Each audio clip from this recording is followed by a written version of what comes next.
Hey guys, and welcome to this tutorial in CoachZippy where we're going to be talking about the curriculum section. All right, so first of all, when you first come to the curriculum section, you're going to notice there is a demo section where it says 1 week, and there's also your first lecture. Now, if you want to edit this, you can absolutely just click here, and you can name this like Introduction, and you can name this Week 1. You can absolutely do that, or you could say module 0 is the introduction. However you want to do it, just hit the little check mark to approve it or hit the X to deny. But what we're going to do is we're going to go ahead and approve that, and as you can see, it changed. But now that you've done that, the first lecture has disappeared. So what we want to do is we want to come over here, we want to click on this little plus sign, and now we can add a new lecture. And we're going to call this one intro demo 1. Okay, and when we create our new lecture, you're going to see it pop up here. All right, but notice the first lecture came back as well, so you'd also want to change that and rename that. But what we're going to do here, guys, is we're very simply going to walk through the process of what you can do within a lecture.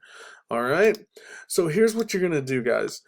Whenever you open up this little arrow here, you can see that you can add a file. Now this is for in your course if you want to add like a PDF, or maybe you have downloadable content for your students. This is where that's going to go. Also, a video that you want to put as your video lesson, this is also where you're going to upload that as well.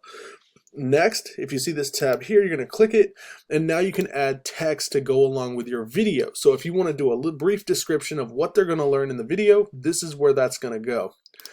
Next, we have add quiz. Now this is really cool, guys, because you can actually add a quiz to make sure that your students are understanding the material. So what we want to do here is, what did you think about this lesson? Right? And the first choice is, it was amazing. The next choice is, it was okay. And as you type, you can see more boxes pop up. Not really my speed, right? So, now you have these options, and this one that popped up here, we can just delete that, and boom, it's gone. Or you can just leave it blank, and it's not going to show up. Now, the next thing you want to do, guys, is after you've done this, you have to decide on if, after you've done this, the next thing you want to do is you can choose to make your quiz mandatory. So you just want to hover that on or off to make sure that your quiz is mandatory. Or you can set it up to where they can retake the quiz if they get the answer wrong, right? Now, once you're done creating this part, you're just going to hit add question, and it's going to add the question to your quiz. So once you've done that, let's go ahead and do that. And now you can see the question has appeared here. What do you think about this lesson? It was amazing. It was okay. Not really my speed. Now that you've done this, now we can come up here and we can create a second question. So this is very cut and dry, very simple. If you decide to go with a different one and you don't want this one any longer, simply click here to edit or click here to delete. You're going to come up here and you're going to confirm, and it's going to be gone. All right, that's how simple that is. So moving on to the next tab, you have add code. Now, if you're a coder or if you have any kind of developing skills, this is where you're going to input your coding for your course. All right, the next tab is going to be add HTML. So maybe you have like a HTML link for like your maybe a button that you want to make appear in your lesson, or similarly, you could have a countdown timer for a specific lesson. Maybe it's like a recorded webinar that you are giving your students limited time access to. That's the kind of stuff that you can put in this area.